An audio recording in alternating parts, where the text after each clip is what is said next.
Hello दोस्तों, मैं अमरदीप सिंह आप सभी का स्वागत करता हूं अपने यूट्यूब चैनल CGPSC नॉलेज में।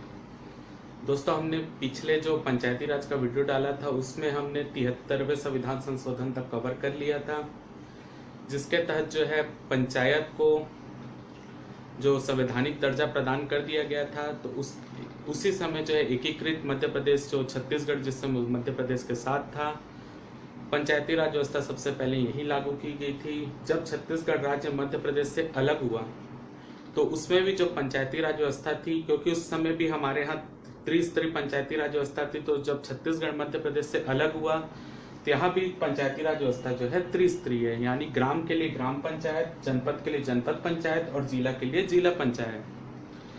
उसी प्रकार दोस्तों आज के वीडियो में जो है हम ग्राम पंचायत के बारे में जानकारी प्राप्त करेंगे। जो भी ग्राम पंचायत का गठन कैसे होता है, उनके सदस्यों की योग्यताएं क्या होती है, उनका कार्यकाल कितना होता है, वहाँ पे आरक्षण कितना होता है, तो ये सब चीज़ हम आज के वीडियो में कवर करेंगे।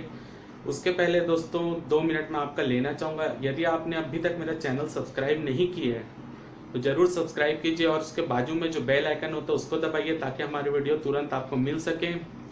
और दोस्तों अपने स्तर में आपका जो भी फ्रेंड सर्कल होगा उसमें ज़्यादा से ज़्यादा हमारे वीडियो को शेयर कीजिए, क्योंकि हमारा जो अभी चैनल जो मैंने चालू किया है वो अभी 1 हफ्ता ही हुआ उसको चालू हुए। अभी हम ज़्यादा लोगों तक हमारी पहुंच नहीं हो पाई है, क्योंकि दोस्तों अगर हम अपने वीडियो पहुंचाना चाह रहे हैं तो उससे हमको रोका जाता है। जैसे आप फेसबुक चैनल देखें, फेसबुक ग्रुप जो हमारा CGPSC न्यूज़, बहुत से लोग जो हमारे मेरा वीडियो देख रहे हैं उसमें जुड़े हुए होंगे जरूर। यदि हम उसमें कोई अपनी लिंक शेयर करते हैं तो वहाँ से हमको ब्लॉक कर दिया जाता है, क्योंकि वहाँ पे आप बहुत से लोगों को देखे होंगे, क्योंकि ऐसा जो ग्रुप का एडमिन है उनका मानना है कि जो आप लिंक शेयर कर रहे हैं आप उसका प्रचार कर रहे हैं। तो यदि दोस्तों अगर हम कुछ नई चीज़ करना चाहते हैं, जब तक हम उसका प्रचार नहीं करेंगे, आप तक पहुँचेंगे नहीं, तब तक आपको पता ही कैसे चलेगा कि हमने कोई भी नया चीज़ करने की कुछ कोशिश की है।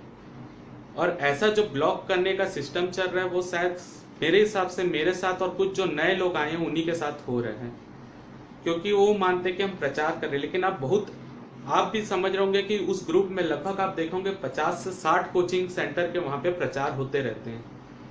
कोई भी जो न्यूज़ में, पेपर में, अखबार में खबर आती है, उस अखबार के नीचे जो है अपने कोचिंग का नाम लिखते हैं। क्या वो कोचिंग सेंटर वाला उसको वहाँ पे अखबार छाप रहे हैं? नहीं, वो वहाँ पे उस कोचिंग सेंटर का प्रचार कर रहे हैं। लेकिन यहाँ पे अभी तो आप ये भी देख रहे होंगे किसी का वीडियो जो है पूरा वहाँ पे चल रहा है कोचिंग का पढ़ाया हुआ, तो उनको क्यों नहीं ब्लॉक किया जा रहा है? सिर्फ हमारे साथ ही ऐसा क्यों हो रहा है? इसके पीछे एक कारण है दोस्तों, जो एडमिन है ग्रुप का वो जो है उनको इस कोचिंग सेंटर से जो है धन का लाभ होता है। वो व्यापार करने के लिए ग्रुप खोले, ना कि इन्फॉर्मेशन शेयर करने के लिए कुछ। यदि हम लिंक डाल रहे हैं वहां से अगर कोई खोल के, जिसको हमारा वीडियो अच्छा लगेगा वो वहां लिंक से खोल के हमारे पास आएगा उस वीडियो को देखने, जिसको नहीं लगेगा वो नहीं आएगा। सीधी सी बात है। मैं तो कोई ऐसा तो चीज शेयर नहीं कर रहा हूँ जो उस ग्रुप में नहीं कर सकते। तो जो एडमिन, आपने कभी ये देखा है कि कोई पोस्ट जो है वो एडमिन ने वहां पे पोस्ट की हो? वहां पे कभी नहीं होगा। एडमिन सिर्फ वहां पे काम कर रहे हैं ब्लॉक करने का। अगर आप जज बन के वहां पे बैठे हो, किसी को देख रहे हो, तो बाकी जो सेंटर चल रहे हैं उनको भी आप ब्लॉक कीजिए। उनको क्यों नहीं ब्लॉक कर रहे हैं आप?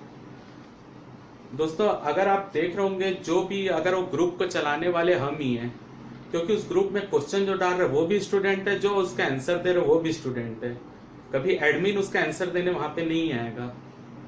तो दोस्तों आप अगर मेरा वीडियो ज्यादा से ज्यादा अपने फ्रेंड्स में शेयर करेंगे तो ऐसे स्टूडेंट जिनको प्रॉपर नोट्स नहीं मिल पाती, प्रॉपर गाइडेंस नहीं मिल पाती, वो मेरे वीडियो सीरीज से कुछ ना कुछ नया जरूर सीखेंगे और उनको प्रॉपर गाइडेंस भी मिलेगी और प्रॉपर नोट्स भी मिलेगा कि कैसे जो PSC के लिए या व्यापम के एग्जाम के लिए जरूरी है।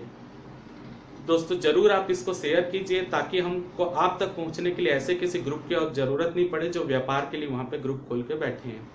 तो चलिए दोस्तों ज्यादा समय मैं नहीं लेता, अपना टॉपिक में हम चालू करते हैं। आज का हमारा टॉपिक है ग्राम पंचायत। दोस्तों ग्राम पंचायत जो होती है वो पंच और सरपंच मिलकर बनाते हैं, ठीक है। और जो पंच होते हैं, जैसे अगर मैं एक एग्जांपल लेके बताऊं, जैसे मेरा खुद भिलाई नगर निगम, हम उसके अंदर आते हैं। तो भिलाई नगर निगम में है टोटल 70 वार्ड। तो 70 वार्ड में हर वार्ड का एक पार्षद चुना जाता है जिसको जनता चुनती है। वही जो है ग्राम पंचायत में वही होता है पंच। जो नगर निगम में पार्षद होता है वही ग्राम पंचायत में जो होता है पंच होता है। इसको भी जो है वो जनता डायरेक्ट चुनती है वोट देकर। ठीक, जो पंच की संख्या है एक ग्राम पंचायत में जो है लगभग मिनिमम अगर मैं बात करूं तो 10 वार्ड हो सकते हैं और अधिकतम बात करूं तो 20 वार्ड हो सकते हैं, यानी 10 से 20 वार्ड तक ग्राम पंचायत एक ग्राम पंचायत में हो सकते हैं। जो ये पंच का चुनाव हो रहा है वो हो रहा है प्रत्यक्ष चुनाव, यानी जनता वोट दे रही है। और अगर मैं बात करूं सरपंच की, जैसे कि हमारे भिलाई नगर निगम में 70 वार्ड है, तो 70 वार्ड जो है वोट देके अपने एक महापौर चुनता है। वही जो है वो ग्राम पंचायत में वो ही होता है सरपंच, यानी जो यहाँ पे 10 या 20 वार्ड जितने भी होंगे उसकी जनता जो मिल के है वो अपने एक सरपंच को चुनेगी। यानी सरपंच का भी चुनाव जो होता है वो प्रत्यक्ष चुनाव होता है क्योंकि उसको जनता चुन रही है। ठीक है, अब जो होता है उप सरपंच, जो पंच यहाँ पे चुन लिए जाते हैं, ठीक, वो पंच अपने बीच में से एक व्यक्ति को उप सरपंच चुनते हैं। तो उप सरपंच के यहाँ पर जो चुनाव हो रहा है, निर्वाचन हो रहा है, वो होता है अप्रत्यक्ष रूप से। क्योंकि अप्रत्यक्ष यहाँ पे इसलिए बोला जा रहा है क्योंकि यहाँ जनता वोट नहीं दे रही है, यहाँ पर पंच जो चुने गए हैं जनता के द्वारा उसी के बीच में से एक उप सरपंच यहाँ पे चुन रहे हैं। और जो यहाँ पे पंचायत चुनाव लड़ने के लिए जो मिनिमम आयु चाहिए होती है वो होती है 21 वर्ष, और जिस ग्राम पंचायत से चुनाव लड़ना है वहां पे उसका मतदाता सूची में वो व्यक्ति का नाम होना चाहिए। तो ये जो है बेसिक जो है ये प्रत्यक्ष अप्रत्यक्ष पेपर में पूछा जाता है, तो इसको आप जरूर देखिए।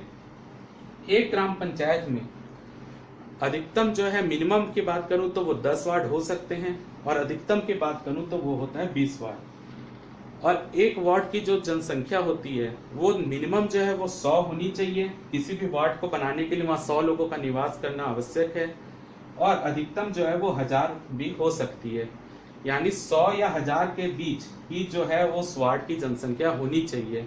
ठीक है, तो इस जनसंख्या जो होती है, जो जनसंख्या का जो अनुपात होता है वो पूरे जो वार्ड बटेंगे उसमें सब में एक समान होता है। ठीक, ऐसा यथासाध्य करके आपको बहुत सी बुक में मिलेगा, लेकिन वो ज्यादा इंपॉर्टेंट नहीं, आपके पेपर में पूछा जाएगा कि मिनिमम कितना होना चाहिए और मैक्सिमम कितना होना चाहिए। तो मिनिमम जो है वार्ड की जनसंख्या 100 और मैक्सिमम जो होती है वो 1000 हो सकती है। ठीक, एक वार्ड में मतलब इतना संख्या इसके बीच होनी चाहिए। ठीक, अब हम आगे बढ़ते हैं। अब देखिए ये पंच और सरपंच के यहाँ पे चुनाव हो गया, उप सरपंच भी हम पंच के बीच में से चुन लिए।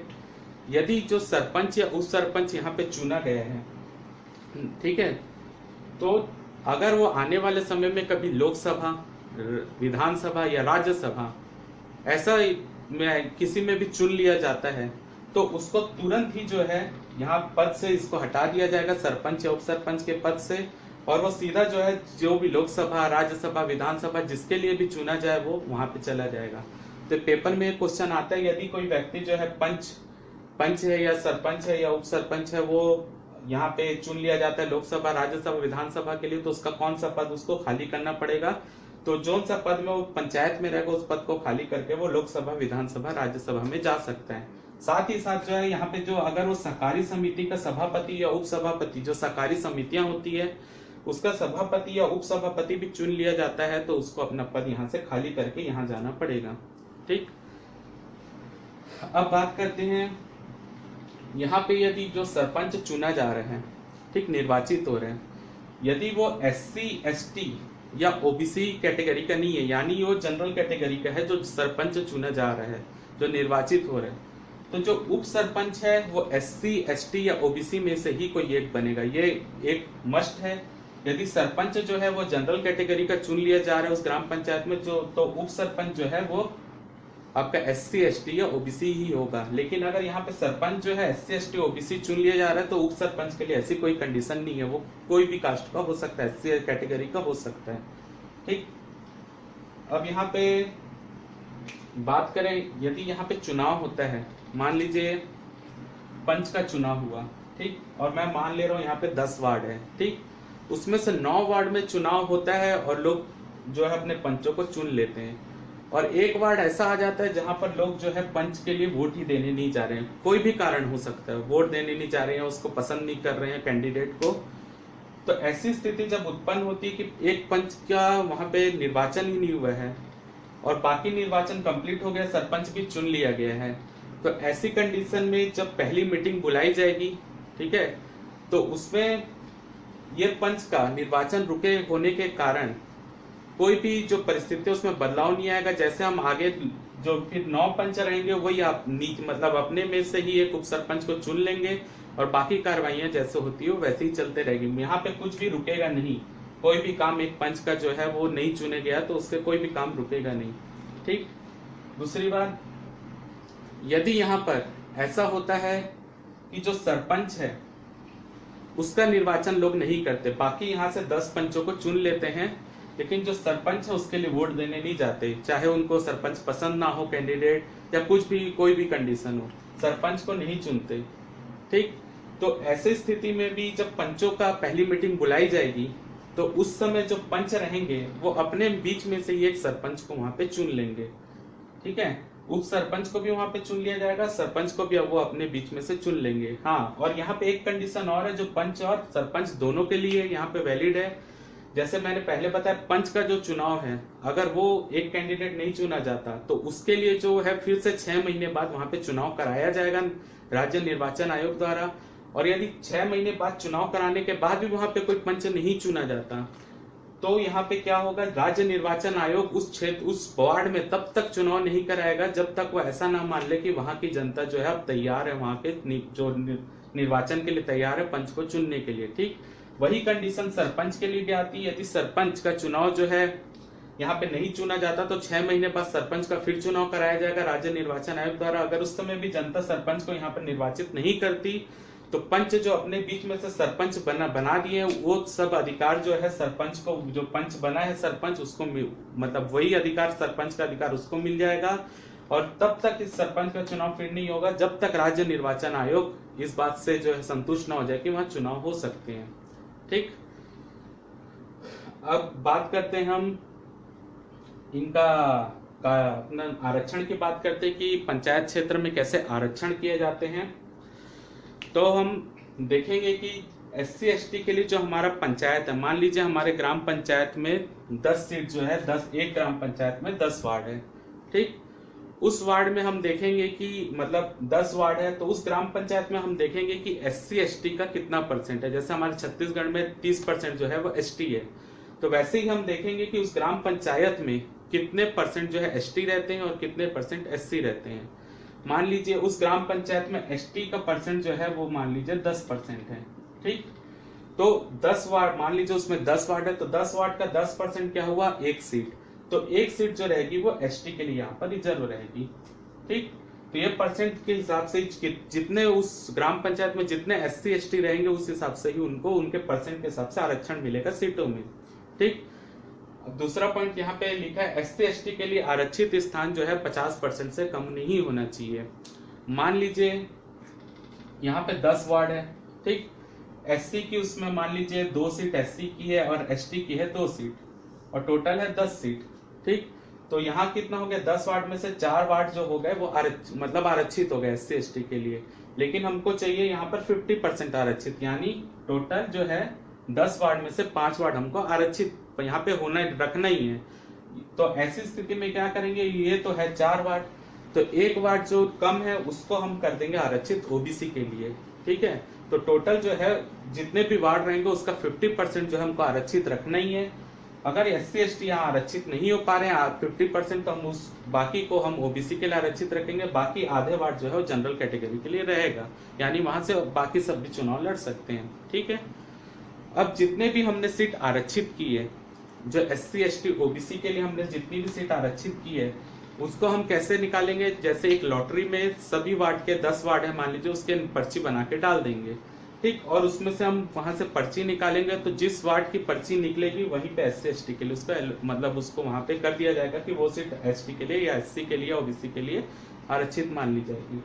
अब जितनी भी सीट हमने आरक्षित की है, यहाँ मान लीजिए हमने आधी सीट 5 वार्ड 5 जो सीट है हम आरक्षित कर दी यहाँ पर, तो इस 5 सीट का जो 50% रहेगा, यानी 2.5 सीट, तो 2.5 सीट तो नहीं हो सकती तो 2 सीट, तो 5 सीट का 50% जितना भी आए वो 2 सीट जो है हम महिलाओं के लिए आरक्षित रखेंगे। ठीक है।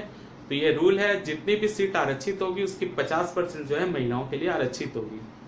अगला पॉइंट है टोटल स्थान का 50% आरक्षित होगा। मान लीजिए हमारे पास टोटल 10 है। ठीक। 10 वार्ड है तो 10 वाट का 50% कितना हुआ, 5 वाट, मतलब हमको 5 वाट महिलाओं को देना ही है। अब हम देख रहे हैं कि यहाँ पे SC ST को पहले से आरक्षित जो सीट थी 5 सीट आरक्षित है, उसमें से 50% यानी 2 सीट जो है वो महिलाओं के लिए पहली आ चुकी है। तो बाकी जो 5 सीट जो जनरल कैटेगरी के लिए थी, जहां से कोई भी चुनाव अनारक्षित जो सीट थी, वहां से हमको 3 सीट देना पड़ेगा महिलाओं को, यानी टोटल जो है टोटल सीट में से 50% जो है, मतलब अब 5 सीट हो गई, तो 10 सीट में से जो 5 सीट है वो होगी महिलाओं के लिए आरक्षित। ठीक है, उसमें SC ST के लिए आरक्षित सीट भी साथ में गिने हुए हैं। ठीक, जितनी बचे रहेगी उसी को हम अनारक्षित सीट में से महिलाओं को देंगे, तो टोटल 50% होना चाहिए। अब हम देखते हैं ऐसी सीट, जैसे हमने मान लीजिए हमारे 10 वार्ड से जो है चुनाव लड़ना है, हम मतलब जो टोटल 10 वार्ड है उसमें से हम देखेंगे कहाँ पे SC ST OBC की कोई भी संख्या नहीं है। मान लीजिए 10 वार्ड में से एक वार्ड ऐसा है जहाँ पे SC ST OBC के लिए कोई जनसंख्या नहीं है, तो उस वार्ड को जो मैंने लॉटरी सिस्टम बताया, उस वार्ड का वहाँ पे नाम ही नहीं लिखेंगे, बाकी 9 वार्ड की पर्ची निकालेंगे और उसमें से आरक्षण देंगे। और जो जहाँ पे SC ST OBC नहीं है वो डायरेक्ट ही वो सीट जो है अनारक्षित हो जाएगी, यानी वहां पे कोई भी चुनाव लड़ सकता है। ठीक, अब देखते हैं हम पंचायत का आखिर कार्यकाल कितना होता है। हाँ, एक चीज यहाँ पे मैं आरक्षण में भी बता दूं, यदि अनुसूचित क्षेत्र होता है वो, जहाँ पे आरक्षण मतलब जहाँ ये ग्राम पंचायत हमारी कोई अनुसूचित क्षेत्र में स्थित है, तो वहां पे बाकी कंडीशन पूरी सेम रहेगी, बस एक कंडीशन बदलेगी कि वहां पे जो सरपंच चुना जाएगा, जो सरपंच जनता निर्वाचित करेगी, वो हमेशा ST ही होगा, यानी यहाँ पर वो अनुसूचित जनजाति का ही होगा जो भी सरपंच रहेगा। अनुसूचित क्षेत्र में सरपंच हमेशा अनुसूचित जनजाति का ही होगा। ठीक, अब हम बात करते हैं पंचायत के कार्यकाल की। दोस्तों, जब पंचायत का चुनाव हो जाता है तो उसके बाद जितने भी लोग निर्वाचित होते हैं उनका नाम राजपत्र में प्रकाशित किया जाता है और अब अखबारों में भी दिया जाता है। तो उसके प्रकाशन होने के 30 दिन के भीतर जो है पंचायत सचिव एक पंचायत जितने भी लोग निर्वाचित हो उनकी मीटिंग बुलाता है, और जिस दिन वो मीटिंग बुलाई जाती है, पहली मीटिंग से ही जो पंचायत का कार्यकाल चालू होता है, उस मीटिंग से जो अगले 5 साल रहते हैं वो पंचायत का कार्यकाल माना जाता है। पेपर में आया हुआ क्वेश्चन है कि पंचायत का कार्यकाल कब से प्रारंभ होता है, जब पहली मीटिंग बुलाई जाती है पंचायत की, तो तब से लेकर 5 वर्ष तक जो होता है पंचायत का कार्यकाल माना जाता है। ठीक, अब यहाँ पर एक चीज और इम्पोर्टेंट है, यदि 5 वर्ष पूरा होने के पहले ही पंचायत जो है वो विघटित हो जाए, ठीक, तो उस स्थिति में क्या करेंगे, जब पंचायत विघटित हो जाएगी तो 6 माह के भीतर वहां पर फिर से राज्य निर्वाचन आयोग चुनाव कराएगा नई पंचायत के गठन के लिए। लेकिन अगर जो पुरानी पंचायत है उसका विघटन 5 वर्ष खत्म होने के मात्र 6 महीने पहले होता है, यानी 4 वर्ष 6 महीने बाद उसका विघटन होता है, या 6 माह से भी कम समय बचा है, तो ऐसी स्थिति में वहां पे नया चुनाव नहीं कराया जाएगा। जब 5 वर्ष पूरा हो जाएगा तभी वो नया चुनाव वहां पर होगा। ठीक, तो ये है पंचायत का कार्यकाल के लिए। अब अगला हम पॉइंट देखते हैं कि पंचायत का चुनाव जो लड़ते हैं लोग उनको अयोग्य घोषित कैसे किया जा सकता है, पंच हो या सरपंच हो उनको अयोग्य घोषित कैसे किया जा सकता है। तो पहला बात है कि पंचायत का चुनाव जो है, यदि कोई ऐसा व्यक्ति जो साक्षर नहीं है और उसकी उम्र जो है वो 30 वर्ष से कम है, यानी अगर कोई ऐसा व्यक्ति हो जो पढ़ा लिखा नहीं है और उसकी उम्र 30 वर्ष से ज्यादा है, तो व्यक्ति पंचायत का चुनाव लड़ सकता है। लेकिन यदि कोई व्यक्ति साक्षर भी नहीं है, यानी पढ़ा लिखा भी नहीं, और उसकी उम्र जो है वो 30 वर्ष से कम है, तो उसको अयोग्य घोषित कर दिया जाएगा चुनाव के लिए, पंचायत चुनाव के लिए। ठीक, दूसरा पॉइंट है, जो निर्वाचित जो भी कैंडिडेट है, जो पंच चुने जा रहे हैं या सरपंच चुने जा रहे हैं, 1 वर्ष जो है उनके निर्वाचन के 1 वर्ष के भीतर उनको अपने घर में जल सहित शौचालय का निर्माण कराना आवश्यक है, मतलब अनिवार्य है, उनको कराना ही पड़ेगा। अगर ऐसा नहीं हुआ तो उनको पद से वहां से हटा दिया जाएगा। तीसरा, यदि कोई पंचायत की कोई भी देनदारी बची हुई है, यानी जो भी लोग चुने गए उनका कोई पंचायत का लेना देना, कुछ पैसे का कुछ भी चीज जो बचा हुआ है, अगर वैसा होता है तो उन्हें जो है पंचायत जो है उनसे कभी भी वो पैसा मांग सकती है, और वो पैसा 30 दिन के भीतर अगर कोई व्यक्ति उस पैसा को नहीं पटाता, यानी जो पंच या सरपंच चुना हुआ है, तो उस पंच या सरपंच को या उप सरपंच को उसके पद से हटाया जा सकता है। ठीक, अगला पॉइंट है, यदि कोई पंच या सरपंच जो इस सीट के लिए चुन के आया हुआ है, वो कोई भी शासकीय भूमि या पंचायत की संपत्ति को हथिया लेता है, अतिक्रमण कर लेता है, तो उसको भी पद से हटाया जा सकता है। तो ये कंडीशन है कैसे अयोग्य किया जा सकता है।